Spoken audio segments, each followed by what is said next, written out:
Bien. Je vous ai enseigné que nous devons vivre le Christ. La vie éternelle, c'est le Christ. C'est connaître Dieu le Père et celui qui l'a envoyé, Jésus-Christ. Et donc, le chrétien, il vit pour Dieu en Jésus-Christ, par Jésus-Christ, par son esprit. Quoi que vous fassiez en parole ou en œuvre, faites tout au nom du Seigneur Jésus-Christ en rendant par lui des actions de grâce à Dieu le Père. C'est ce que Paul a plus tard écrit dans Colossiens 3, verset 17. Vivre c'est le Christ, c'est ce qu'il a écrit aux Philippiens. Et je vous ai dit que vivre la vie éternelle, le Christ, c'est lire sa parole. La méditer, la mettre en pratique, et puis prier sans cesse. Évidemment, aimer l'Église. Aimer aller dans l'Église des dieux. Parce qu'il est écrit qu'il est doux pour des frères de demeurer ensemble. C'est là que Dieu envoie la bénédiction et la vie pour l'éternité. Et il est écrit que celui qui a des oreilles écoute ce que l'Esprit dit aux églises. Donc, si vous aimez les Écritures, pour Dieu, vous êtes une noble femme, un noble homme, une personne honorable. L'honneur est à vous qui croyez, dit l'Écriture. Quand je lis Exode chapitre 32, je prends juste un verset, le verset 6. Le lendemain, ils se levèrent de bon matin et ils offrirent des holocaustes et des sacrifices d'action de grâce. Le peuple s'assit pour manger et pour boire, puis ils se levèrent pour se divertir. Lorsque vous allez lire le chapitre 10 de la première lettre de Paul aux Corinthiens, vous verrez qu'il est écrit qu'ils périrent. Le peuple périt. Ici, dans Exode 32, nous pouvons voir ce qui se passe chez la plupart des gens qui suivent le Seigneur. Parmi les enfants d'Israël, il y avait les enfants d'Israël, les enfants de Jacob. Jacob, le fils d'Isaac, Isaac, le fils d'Abraham. Mais la Bible nous a déjà dit, quand vous lisez par exemple Nombre chapitre 11, il y a des gens de toute espèce qui se sont joints à eux. Il y a des Égyptiens qui sont sortis avec eux. Bantu ya mpila na mpila. Bantu ya mushindu ni mushindu. Bantu ya ndenge na ndenge. Dans les églises, il y a toutes sortes de gens qui sont là pour toutes sortes de raisons. Le mariage, les bénédictions matérielles, parce que Dieu bénit, le pouvoir qui vient par l'exercice du ministère.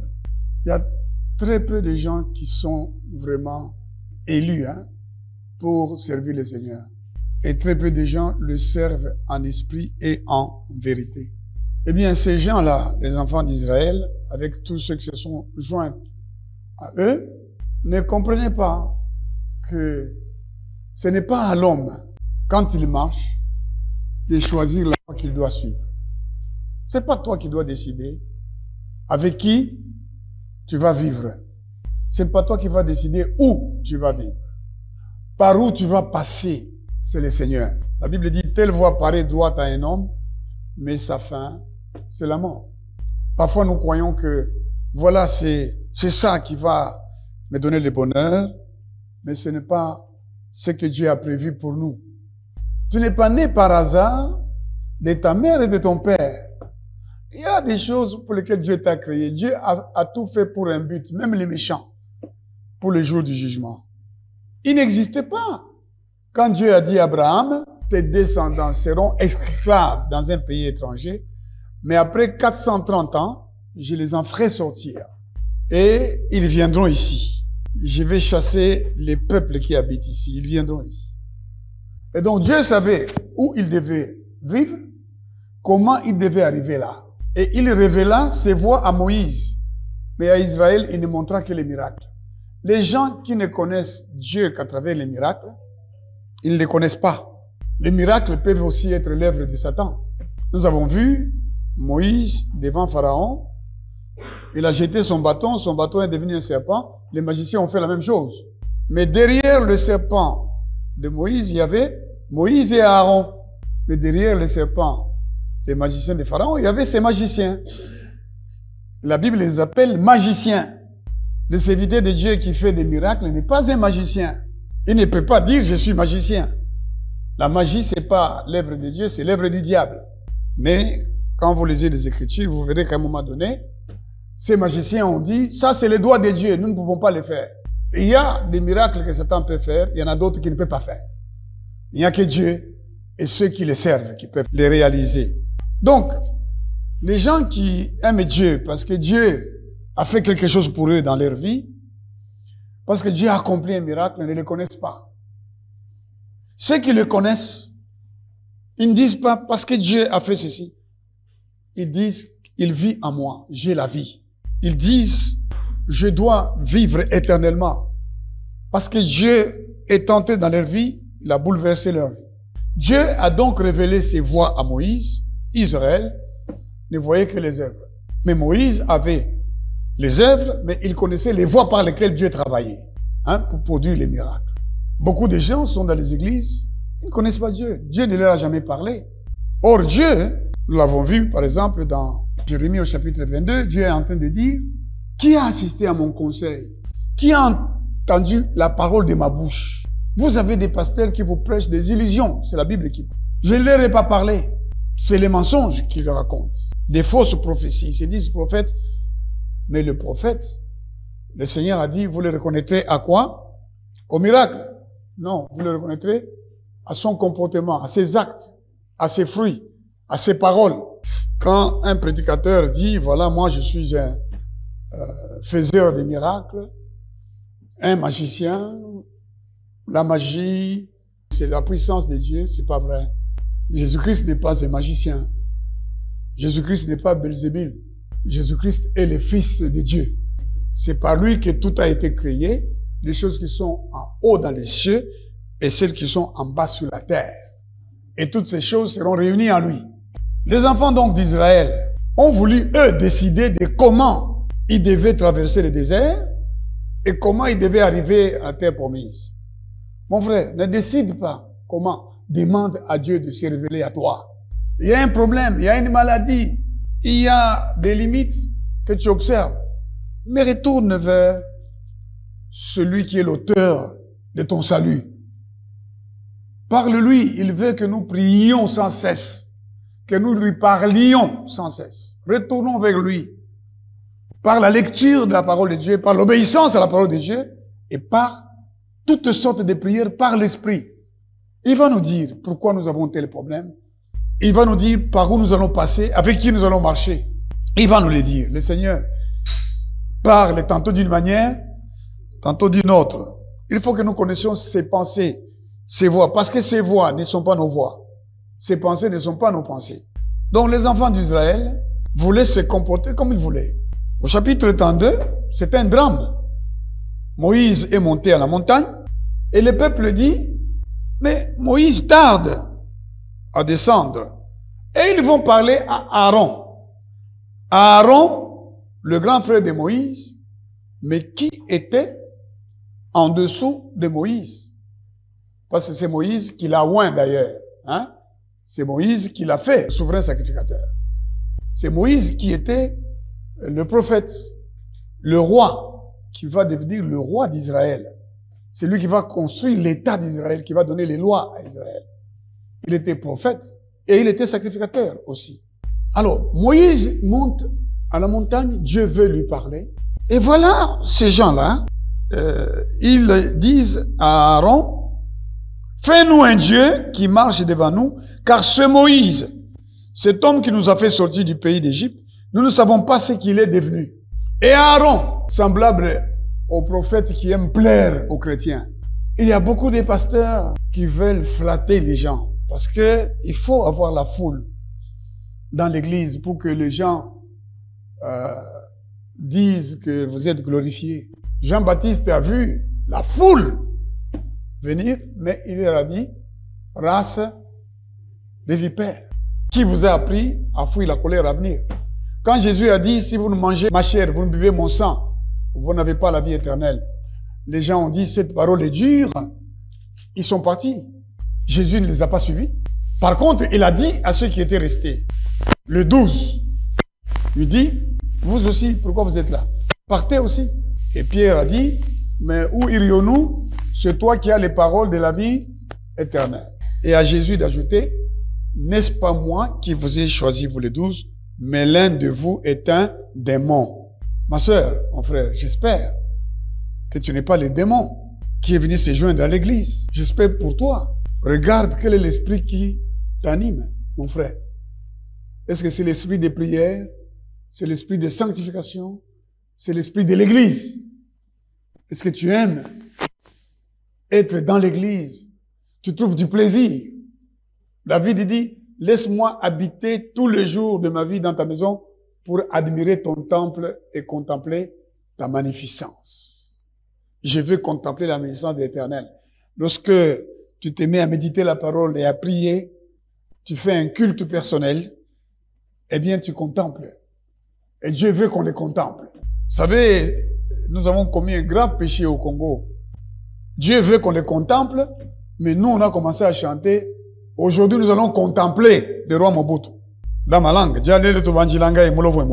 c'est Dieu qui doit être contemplé. Nos yeux doivent être fixés sur Jésus-Christ, le chef et le consommateur de notre foi. Donc, dans notre marche avec le Seigneur, par moments, nous voulons nous distraire. Nous laissons l'esprit d'oisiveté nous prendre. Parce que nous ne voyons plus Dieu à l'œuvre. Nous n'entendons pas la voix de Dieu. Nous voyons la souffrance qui vient dans notre vie. Nous voyons les difficultés. Et parfois, nous cherchons les pasteurs qui vont nous dire, c'est le diable, ce sont des autels, il faut couper les liens. Job, qui a perdu ses enfants en un seul jour, qui a perdu ses biens, n'a pas dit le diable, il a dit c'est Dieu qui fait ça.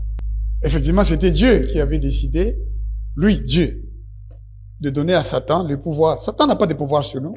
Le péché ne dominera point sur vous, vous n'êtes pas sous la loi, vous êtes sous la grâce, dit l'Écriture. Lorsque nous marchons, mes frères, et que nous ne voyons pas Dieu, ne cherchons pas à occuper notre esprit avec les divertissements, le cinéma.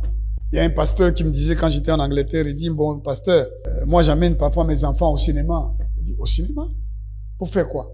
Il dit, mais pour un peu, hein, il y a des moments où il faut se divertir. J'ai dit, ah bon? La Bible dit quoi? Réjouissez-vous toujours dans le Seigneur. Jésus-Christ doit être l'objet de notre joie. La joie de l'Éternel sera votre force. Est-ce que vous ne savez pas que le fait d'invoquer le Seigneur, de vous habituer à lire la parole de Dieu, c'est vraiment un divertissement spirituel, un divertissement saint, de Sanou et saint, de Santou. Saint, S-A-I-N, et puis saint, S-A-I-N-T. Il y a malam, tu trouves du plaisir dans le Seigneur. Il y a la joie du Seigneur et puis la joie du monde, non? Il y a la joie que donne la boisson. Il y a la joie que donne le Saint-Esprit. Vous pouvez vous enivrer du Saint-Esprit, donc vous pouvez vous enivrer de vin.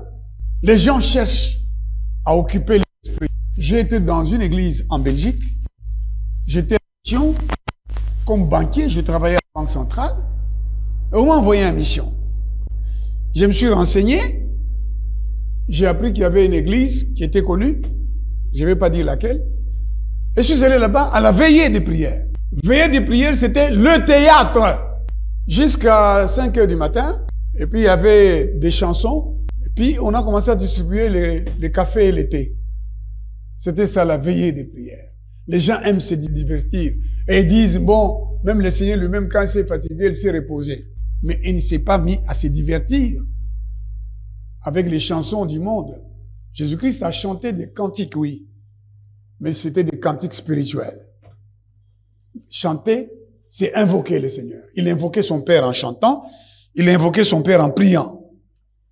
Donc, mes frères, la Bible nous dit, ils ont demandé à Aaron de leur faire les dieux qu'ils voyaient. Et Aaron leur a demandé les anneaux d'or qui étaient aux oreilles de leurs femmes, de leurs fils et de leurs filles. Et les ayant reçus de leurs mains, il jeta l'or dans un moule et fit un veau en métal fondu. Écoutez bien. Et ils dirent, Israël, voici ton Dieu qui t'a fait sortir du pays d'Égypte. Il y a un monsieur qui travaille à la banque qui dit, pasteur, voici mon Dieu. J'ai failli faire un AVC. Si ce monsieur n'était pas là, je n'aurais pas été sauvé. Il dit, ce n'est pas ton Dieu. Ce n'est qu'un homme que Dieu a utilisé pour te sauver. Voici ton Dieu, le Dieu des métals. Maintenant, écoutez bien. Le verset 5. Lorsque Aaron vit cela, il bâtit un autel devant lui et s'écria, Aaron, le souverain sacrificateur, demain, il y aura fête en l'honneur de l'Éternel. Vous vous rendez compte? Il fait commettre aux enfants d'Israël un si grave péché qui va entraîner la mort d'un grand nombre d'entre eux. Et il dit, nous allons faire une fête en l'honneur de l'Éternel. Et c'est comme ça que les gens font le mariage. Ils disent, c'est en l'honneur de l'Éternel. Mais leur mariage, ils ne le célèbrent pas dans le Seigneur. La Bible dit, mariez-vous, qu'on se marie, mais que ça soit dans le Seigneur. Qu'on se réjouisse, mais que ça soit dans le Seigneur. C'est-à-dire, en obéissance à la parole de Dieu. Et conformément à cette parole. C'est des danses obscènes dans les mariages. C'est des femmes dévêtues qui viennent dans les mariages. Mal habillées. C'est des femmes qui ont des faux cheveux, qui ont des bijoux, etc. Qui viennent. Je viens de voir des images d'un concert. Je vous ai enseigné que le concert, c'est sortir du cadre légal, l'église. Et c'est David qui institue ceux qui devaient chanter, c'est des Lévites, hein, des Lévites. Et qui le faisait à côté des sacrificateurs, et sous l'autorité des sacrificateurs, dans l'église, à côté de l'arche. J'ai vu des gens qui faisaient des invocations carrément, dont certains, des hommes d'ailleurs, avaient des bijoux aux oreilles. Donc, il y a comme ça tous les jours des gens qui font des fêtes et disent c'est en l'honneur de l'Éternel. Il y a même quelqu'un qui m'a dit, Pasteur Théodore, Jésus de Nazareth, après avoir donné du vin, il a dit faites ceci à mémoire de moi. Je lui ai dit, mon frère, lis les 4 évangiles. Les 4 évangiles, on ne dit pas il leur donna le vin, on dit il leur donna la coupe. Et quand il finit, il conclut, il dit, désormais, je ne boirai plus de ces fruits de la vigne, jusqu'à ce que j'en boive dans le royaume de mon Père. Le fruit de la vigne, ça s'appelle le raisin. Le vin, c'est le raisin fermenté. C'est comme chez nous, au Katanga. Chez nous, les Balbakat, et même chez d'autres tribus, on boit les munkoyo. C'est à base, je crois, de maïs. Et d'autres choses, je ne sais pas lesquelles. Mais c'est bon, c'est sucré. Mais quand ça reste, un certain nombre de jours, ça fermente, ça devient le kibuku. Vous vous enivrez sérieusement. Demain, il y aura fête en l'honneur de l'Éternel. Mais ces gens-là vont adorer les métals, ces gens-là. Et ils disent c'est en l'honneur de l'Éternel. C'est comme ça qu'on organise des choses que Dieu n'a pas ordonnées. Jésus-Christ était au mariage de Cana. On ne l'a pas vu bénir les gens, ou faire le conseiller conjugal, ou faire le parrain des mariages. Vous trouvez ça où? Dans la Bible. Parrain, conseiller conjugal. C'est où? Vous avez vu dans la Bible, les gens se réunir pour dire nous allons bénir le mariage. Nous allons marier les gens. L'Église ne marie pas les gens. L'Église bénit. Bénit toute personne qui vient solliciter la bénédiction. Mais maintenant, les gens entrent dans l'église avec des demoiselles d'honneur, mal habillées. Les femmes même qui se marient s'habillent mal. Et on a des musiques sur le registre de toutes les musiques du monde. Et on a des danses mondaines. C'est terrible. Et ça, c'est arrivé en Israël. La Bible dit, ils se levèrent de bon matin, le peuple s'assit pour manger et pour boire, puis ils se levèrent pour se divertir. Dieu dit à Moïse, je vais détruire ces peuples-là. Ces peuples que tu as fait sortir de l'Égypte. Je vais les détruire. C'est un peuple au cou raide. Un peuple au cou raide. Je vais faire sortir une nation de toi. Moïse dit, Seigneur, si tu le fais, les gens diront que tu n'avais pas le pouvoir, les Égyptiens. Ils diront que tu n'avais pas le pouvoir d'amener ces peuples dans la terre promise. Tu les as fait sortir pour les tuer. Il y a certaines choses hein, pour lesquelles Dieu ne nous punit pas à cause de son nom, à cause de Jésus-Christ. Dieu t'aurait déjà puni, ma sœur, à cause de ton comportement.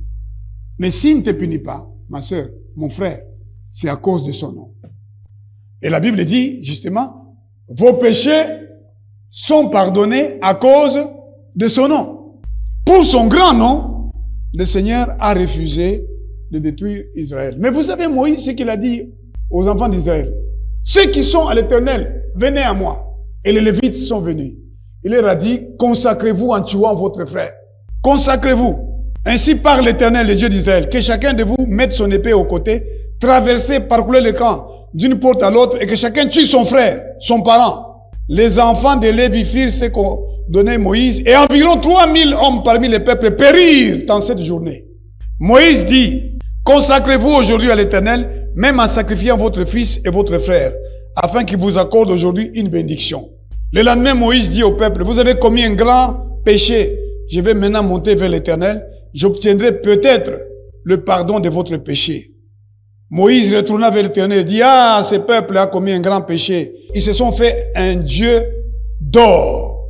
Pardonne maintenant leur péché, sinon efface-moi de ton livre que tu as écrit. Et l'Éternel dit à Moïse, c'est celui qui a péché contre moi que j'effacerai de mon livre. Alléluia. Mes frères, et ils se sont fait un Dieu sous forme de veau. Mais tous les jours ici, beaucoup de choses sont devenues des divinités pour nous. Allez dans les fêtes de mariage des chrétiens. Mais on y met non seulement des musiques prétendument chrétiennes, je dis bien prétendument chrétiennes, chantées sous l'inspiration du fait étranger. J'ai suivi Coutinho Fernando dans les réseaux sociaux. Il gronde les musiciens là. Et j'étais impressionné de l'entendre dire, et vous les musiciens, vous amenez le fait étranger ici. Je dis, tiens, mais c'est bien. Le fait étranger. Osée avait déjà prophétisé, Osée 6, verset 5, l'extravagance. Ils extravaguent. Ils se croient habiles comme David. L'extravagance veut dire sortir du cadre, se détourner de ce qui est prescrit, faire des choses bizarres, faire des choses mystiques d'ailleurs. Vous savez, la chanson peut entraîner quelqu'un très loin. La chanson, elle va dans notre âme. Hein? Elle pousse les gens à pleurer. Et les Beatles, quand ils chantaient, ils jouaient de la guitare sur le registre extrême, les gens tombaient. Ils ont même dit qu'ils sont plus célèbres que Jésus-Christ, mais ils sont morts. Mes frères et sœurs, l'Église se laisse entraîner au divertissement. Même pendant les cultes, la musique qui est jouée dans l'Église et les danses sont souvent l'œuvre du fait étranger, donc du diable. La Bible dit que nous devons louer l'Éternel avec des danses, mais pas des danses obscènes. Pourquoi la Bible dit chantez de tout votre cœur sous l'inspiration de la grâce. Des cantiques spirituels, des hymnes, des cantiques, tout doit être spirituel. Il y a beaucoup de choses que les gens font et qui les amènent à la mort. Nous vous avons parlé hier de cet homme de Dieu qui a servi Dieu à Silo, Élie. Après 40 ans, Dieu va lui dire, tu ne m'honores pas. J'honore ceux qui m'honorent. Toi, tu honores tes enfants. Parce qu'il ne reprochait pas ses enfants qui péchaient contre Dieu. Et il est mort. Après avoir appris que l'arche de l'Éternel avait été enlevée, il avait 98 ans, il est tombé, il est mort. Mais ses enfants étaient aussi morts. Et l'arche de l'Éternel avait été prise. 40 ans après, terminé comme ça. Je ne veux pas finir comme ça. Je refuse. J'ai prié le Seigneur qui m'accorde la grâce de ne pas être disqualifié après avoir prêché aux autres. Je vais entrer au ciel. Je vais voir Jésus-Christ de Nazareth. Parce qu'il promet, la Bible dit, nous ne savons pas ce que nous serons, mais quand nous le verrons, nous lui serons semblables. Mes frères, après avoir entendu la voix de Dieu, diriger des gens, les gens vont finir mal. Et c'est ce que l'apôtre explique aux Corinthiens, au chapitre 10. 1 Corinthiens, le chapitre 10. Voici ce qu'il dit. Frères, je ne veux pas que vous ignoriez que nos pères ont tous été sous la nuée, qu'ils ont tous passé au travers de la mer, qu'ils ont tous été baptisés en Moïse, dans la nuée et dans la mer, qu'ils ont tous mangé le même aliment spirituel et qu'ils ont tous bu le même breuvage spirituel, car ils buvaient à un rocher spirituel qui les suivait, et ce rocher était Christ. Jésus était là, c'est lui qui conduisait les enfants d'Israël. C'est lui qui veut dire ta vie, te conduire. N'est-ce pas? Je te conseillerai, dit le Seigneur. Je te montrerai la voie que tu dois choisir. Laissez-vous conduire par le Seigneur. Laissez le Seigneur conduire votre vie. En lisant la Bible, en la méditant. Mais la plupart d'entre eux, et ça c'est très important, la plupart d'entre eux ne furent point agréables à Dieu, puisqu'ils périrent dans les déserts. Ils périrent dans les déserts. Nous périrons aussi dans le désert si nous ne sommes point agréables à Dieu. Vous périrez si vous n'êtes point agréables à Dieu. La plupart périrent dans le désert à cause du fait qu'ils ne furent point agréables à Dieu. Or, ces choses sont arrivées pour nous servir d'exemple afin que nous n'ayons pas de mauvais désirs comme ils en ont eu. Parce que dans ta marche avec le Seigneur, tu peux avoir de mauvais désirs et te détourner de la sainteté, de la pureté, la fausseté, le mensonge. Ce sont des mauvais désirs. Désir de mentir, désir d'être faux, désir de voler, désir de s'enrichir. L'amour de l'argent, c'est la racine de tous les maux. Dieu veut que nous lisions ces Écritures et que nous en trouvions notre consolation et notre édification pour marcher jusqu'à ce que le Seigneur accomplisse toutes ses promesses sur la terre et dans l'éternité. Ils périrent. Nous ne devons pas périr. J'ai prié au nom de Jésus-Christ que personne ne périsse parmi nous. Que chacun de nous vive et voit la gloire de Dieu. Ne périssons pas comme périrent les enfants d'Israël parce qu'ils se levèrent pour se divertir. Nous périrons lorsque nous commençons à nous réjouir en dehors du Seigneur. Les anniversaires, les fêtes de mariage, les fêtes de réussite. Nous faisons des choses comme les païens. À l'occasion des deuils, les gens se coupent les cheveux. Les gens font des cérémonies qui n'ont rien à voir avec le Seigneur. Ils ne pleurent plus comme des gens ayant de l'espérance. Ils pleurent comme des gens sans espérance. Nous, notre espérance va au-delà du voile. Christ en nous, c'est l'espérance de la gloire. Faisons tout pour nous réjouir en Christ afin que nous ne périssions point. Ne devenez point idolâtres comme quelques-uns d'entre eux, selon qu'il est écrit, le peuple s'assit pour manger et pour boire, puis ils se levèrent pour se divertir. Et ils périrent. Ne nous livrons point à la débauche, comme quelques-uns d'entre eux s'y livrèrent, de sorte qu'il en tomba 23 000 en un seul jour. Ne tentons point le Seigneur, comme le tentèrent quelques-uns d'entre eux, qui périrent par les serpents. Ne murmurez point, comme murmurèrent quelques-uns d'entre eux, qui périrent par l'exterminateur. Ces choses leur sont arrivées pour servir d'exemple. Elles ont été écrites pour notre instruction, à nous qui sommes parvenus à la fin des siècles. Ainsi donc, que celui qui croit être debout prenne garde de tomber. Toi qui te dis, je suis debout, vérifie bien si tu es debout. Est-ce que tu es vraiment debout? La personne qui est debout, elle a l'amour de l'écriture. Parce que c'est debout sur quoi? Sur le roc. Le roc, c'est quoi? La parole de Dieu. La parole de Dieu, c'est Jésus de Nazareth. Vérifiez si vous êtes debout. Quelle est votre relation avec la Bible? La parole de Dieu. Vous la connaissez et vous obéissez à la parole? Si vous ne le faites pas, vous n'êtes pas debout. Vous êtes déjà tombé. Il y a un musicien qui disait, Nakati ya Zamba, Nzete Zalaka, Lolenge Misato, Oye Kweya, Oye Tengama, na Oye Telema. Et dans l'église, il y a aussi, n'est-ce pas, des chrétiens qui sont déjà tombés, d'autres qui sont déjà courbés, et d'autres qui sont réellement debout. Le Seigneur demande que tu vérifies si tu es debout. Et celui qui est debout, il a l'amour de la parole dans son cœur.